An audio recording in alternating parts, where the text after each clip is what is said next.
أشهد أن لا إله إلا الله وحده لا شريك له وأشهد أن محمدا عبده ورسوله أما بعد فأعوذ بالله من الشيطان الرجيم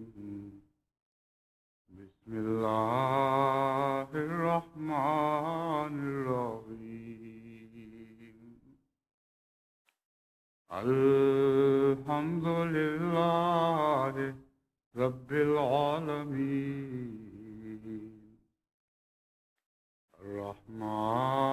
الرحمن الرحيم مالك يوم الدين إياك نعبد وإياك نستعين اهدنا الصراط المستقيم صراط الذين أنعمت عليهم غير المغضوب عليهم ولا الضالين۔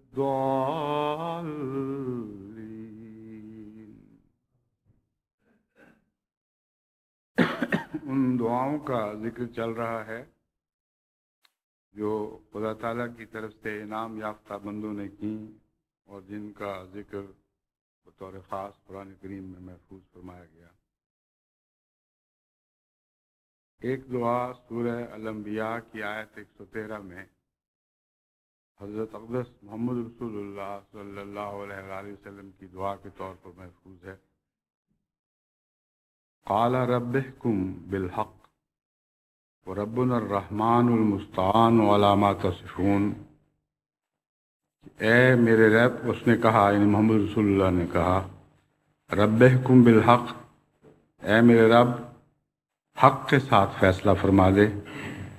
وربنا الرحمن المستعان علی ما تصفون، اور ہمارا رب بہت ہی رحم کرنے والا، بن مانگے دینے والا ہے، المستعان، اور ان باتوں میں ہمارا مددگار ہے، علی ما تصفون، جو تم ہمارے خلاف بناتے ہو۔ اس دعا کا پس منظر بہت دلچسپ ہے، اس لحاظ سے کہ اس میں سب پہلے زبور کی اس پیشگوئی کا ذکر ہے کہ جس میں اللہ تعالیٰ نے فرمایا کہ الارض یعنی فلسطین کی زمین خدا تعالیٰ کے عبادت گزار صالح بندوں کو عطا کی جائے گی۔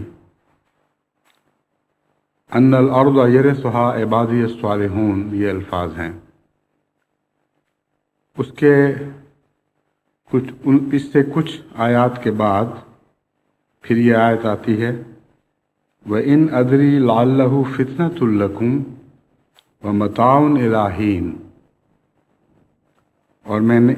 نہیں کہہ سکتا، محمد رسول اللہ صلی اللہ علیہ وسلم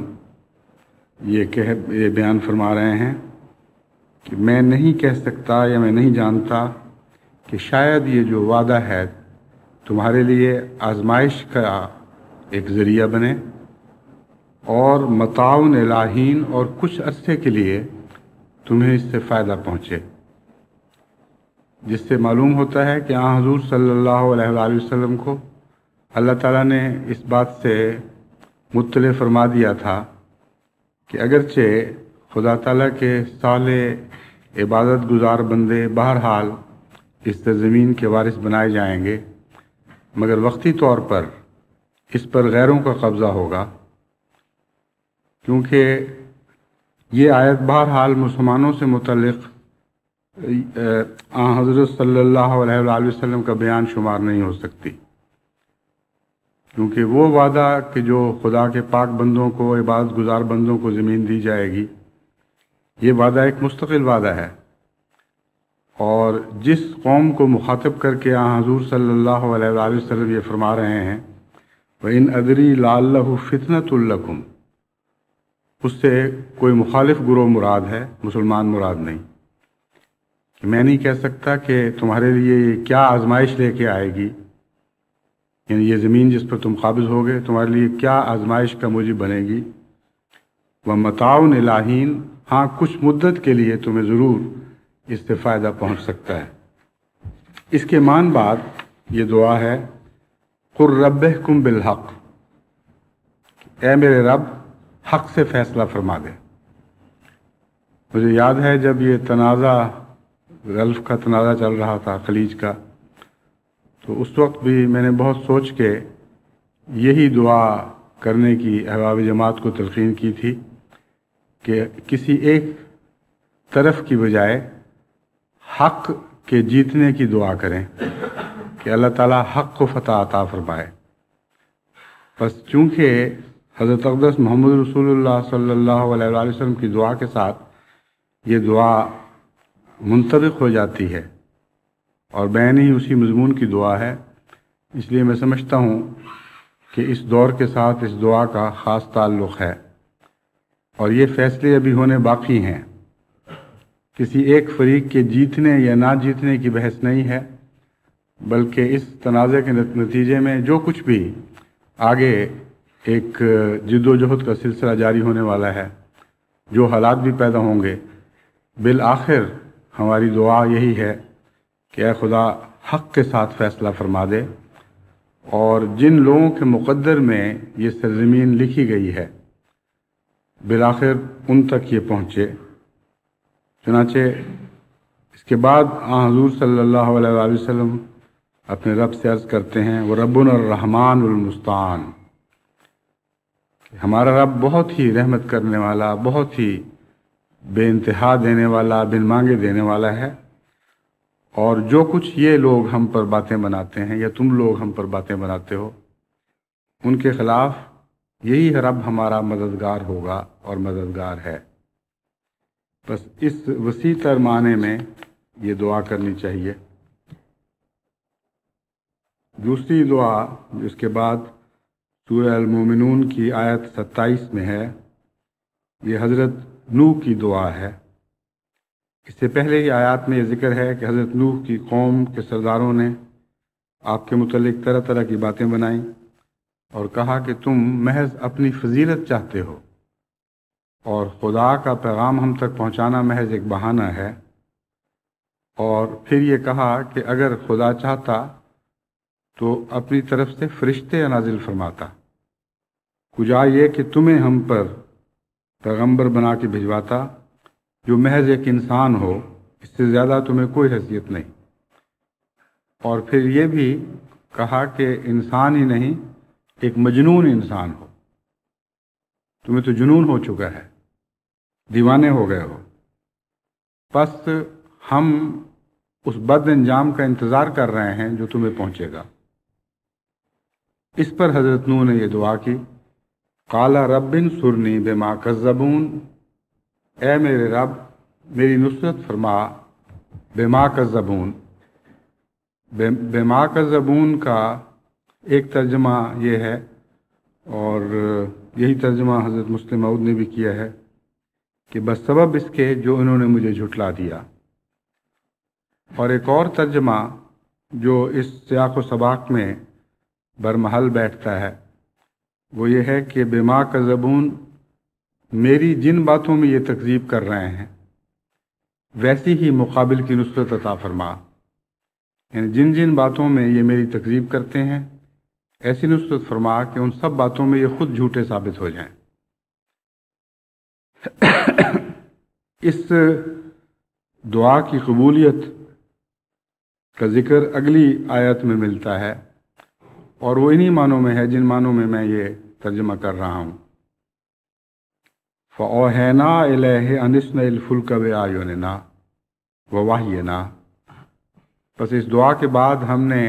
نوح پر وحی نازل فرمائی کہ ہماری آنکھوں کے سامنے ہمارے دیکھتے میں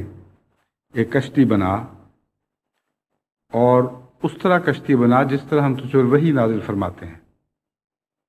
فَإِذَا جَاءَ أَمْرُنَا، اور جب ہمارا حکم آ گیا، وَفَارَتِ التَّنُورُ، اور چشموں نے خوب جوش مارنا شروع کیا، فَاسْلُكْ فِيهَا مِنْ كُلِّ زَوْجَيْنِ، اس وقت ہر قسم کے جاندار جو ضروری ہیں ان کے جوڑے لے لینا اور اپنے اہل کو ساتھ لے لینا، سوائے اس کے جن کے خلاف ہمارا فیصلہ گزر چکا ہو، وَلَا تُخَاطِبْنِي فِي الَّذِينَ ظَلَمُوا، اور جن لوگوں نے ظلم کیا ہے ان کے بارے میں مجھے خطاب نہ کرنا، یعنی میرے لیے میرے حضور دعا نہ کرنا، انہم مغرقون، وہ یقیناً غرق کیے جائیں گے۔ بس دراصل انہوں نے حضرت نوح کو نہ صرف جھوٹا اور ریاکار بتایا، بلکہ یہ کہا ان کا جو پیغام ہے حضرت نوح کو جو خطاب ہے قوم کا، وہ اس بات پر ختم ہوتا ہے کہ ہم انتظار کر رہے ہیں، ہماری آنکھوں کے سامنے کچھ عرصے تک تم اپنے بد انجام کو پہنچنے والے ہو۔ تو یہ تھا ان کا تکذیب کا ذریعہ، اور تکذیب کا جو مدعا تھا وہ یہ تھا کہ ہمارے دیکھتے دیکھتے ہماری آنکھوں کے سامنے یہ جھوٹا ثابت ہو اور ہلاک ہو جائے۔ بس چونکہ حضرت نوح نے یہ دعا کی کہ رب انصرنی بما کذبون، اے میرے خدا میری ویسی ہی نصرت فرما جیسی یہ میری تکذیب کرتے ہیں، تو بین ہی اس کی قبولیت کے جواب میں اللہ تعالیٰ نے حضرت نوح کی آنکھوں کے سامنے ان کی ہلاکت کی خبر دے دی، اور ایسا ہی ہوا۔ بس یہ دعائیں اگر اسی پس منظر کو پیش نظر رکھ کر کی جائیں جس پس منظر میں قرآن کریم نے ان کا ذکر فرمایا ہے، تو ان کے اندر قوت بھی بہت پیدا ہو جاتی ہے، اور ان کا مضمون بہت وسیع بھی ہو جاتا ہے، اور حالات کے ساتھ مربوط ہو جاتا ہے۔ بس جماعت احمدیہ پر بھی جہاں جہاں ایسے حالات گزرتے ہیں یا آئندہ گزریں گے، جماعت احمدیہ کو ان دعاؤں سے اسی طرح استفادہ کرنا چاہیے۔ سورہ المومنون کی آیت 29 اور 30 میں ایک اور دعا کا ذکر ہے، جو اسی سلسلے میں ہی ہے، فَإِذَا اسْتَوَيْتَ أَنْتَ وَمَن مَّعَكَ عَلَى الْفُلْكِ، بس جب تو اور جو بھی تیرے ساتھ ہوگا کشتی پر سوار ہو جاؤ گے اور اطمینان کے ساتھ محفوظ ہو جاؤ گے، فَقُلِ الْحَمْدُ لِلَّهِ الَّذِي نَجَّانَا مِنَ الْقَوْمِ الظَّالِمِينَ، تو پھر یہ کہنا الحمد للہ الذی، تمام سب تعریف، کامل تعریف محض اللہ ہی کے لیے ہے، الذی نجانا من القوم الظالمین، جس خدا نے ہمیں ظالموں کی قوم سے نجات بخشی، وقر رب انزلنی منزلا مبارکا، اور پھر یہ دعا کرنا کہ اے میرے رب مجھے مبارک منزل پہ اتارنا، وَأَنْتَ خَيْرُ الْمُنزِلِينَ، اور تو سب مہمان نوازوں سے اور اتارنے والوں سے بہتر مہمان نواز اور بہتر اتارنے والا ہے۔ یہ دعا ہجرت کے ساتھ گہرا تعلق رکھتی ہے۔ اس سے پہلے آن حضرت صلی اللہ علیہ وآلہ وسلم کی اس دعا کا ذکر کر چکا ہے جو آپ کو ہجرت سے متعلق سکھائی گئی تھی۔ یہ دعا حضرت نوح کی دعا ہے کہ منزلم مبارکن ہو، جہاں میں جاؤں دنیاوی اغراض سے نہ جاؤں، بلکہ جو کچھ بھی مجھے ملے تیری طرف سے برکتیں عطا ہوں۔ وہ مہاجرین جو آج مختلف ظلم کی جگہوں سے ہجرت کر رہے ہیں یا کل کریں گے یا آئندہ زمانوں میں کریں گے، ان کو یہ دعا ہمیشہ پیش نظر رکھنی چاہیے۔ حضرت صلی اللہ علیہ وآلہ وسلم والی دعا تو بہت ہی جامع اور معنی دعا ہے، اس کے علاوہ یہ دعا بھی خاص حالات پر اطلاق پاتی ہے، اور جو مہاجرین یہ دعا نہیں بھی کر سکے ان کو اب یہ دعا اپنی دعاؤں میں شامل کر لینی چاہیے تاکہ ان کی منزل مبارک ہو، اور خدا ہی ہے جو ان کی دیکھ بھال کرنے والا ہو اور ان کی مہمانی کرنے والا ہو۔ اس دعا کے بغیر حقیقی میزبانی کا حق کسی قوم کو عطا نہیں ہو سکتا، اور دنیا والے جو میزبانی یا مہمانی کرتے ہیں وہ ایک عارضی سی حیثیت ہے، اس میں برکت نہیں ہوتی۔ بس مختلف علاقوں میں جانے والے احمدی مہاجرین کو انہی مسائل کا سامنا ہے۔ بعض قومیں بعض دوسری قوموں کے مقابل پر زیادہ فراخ دل ہیں، لیکن ہر جگہ اس معاملے میں کئی قسم کی الجھنیں پیدا ہو رہی ہیں، اور ویسے بھی بہت سے غیور احمدی ایسے ہیں جن کے دلوں پر بوجھ ہے کہ ہم جو غیر قوموں کی مدد پر بیٹھے ہوئے جب تک ہمیں کام کی اجازت نہ ملے گویا ان کی خیرات پر پل رہے ہیں، ان کے لیے یہ دعا بہت ہی اہمیت رکھتی ہے۔ اگر یہ دعا کر کے چلتے تو ان کے دل میں ہمیشہ یہ یقین رہتا کہ میری آؤ بھگت کرنے والا دراصل خدا ہی ہے، اور میری دعا کی قبولیت کے نتیجے میں اللہ تعالیٰ نے یہ سامان فرمائے ہیں، اور کسی قسم کی نفسیاتی الجھن کا شکار نہ ہوتے۔